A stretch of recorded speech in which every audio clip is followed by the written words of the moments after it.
இந்த கடல், இந்த கடல்ல போற அலை, கடலோரமா இருக்க கல்லு, இந்த கல்லுல போற நண்டு, இந்த படகு, இந்த படகுல போற மீனவர்கள், மீனவர்கள் பிடிச்சிட்டு போற மீன், இதெல்லாம் பார்க்கும்போது எனக்கு ஒன்று தோணுது. என்னடா தோணுது? இந்த எலி இருக்குல்ல, எலி, ஆமா, அதுக்கு ஏன் வால் இருக்கு? தெரியலடா தம்பி. ஆமா, எதுக்கு வால் இருக்கு? சத்தா தூக்கி போறதுக்குதே. டேய், கடலுக்கு எலிக்கு என்னடா சம்பந்தம்?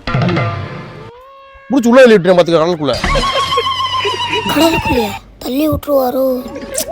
இவராவது தள்ளி விடுறதாவது டம்மி பீஸ். ஒத்த அங்க டார்ச்சர் பண்ணுவா, நீங்க வந்து என்ன டார்ச்சர் பண்ணிக்கிட்டு இருக்க? பண்ணுவோம்ல, அதுக்கு தானே வந்திருக்கோம்.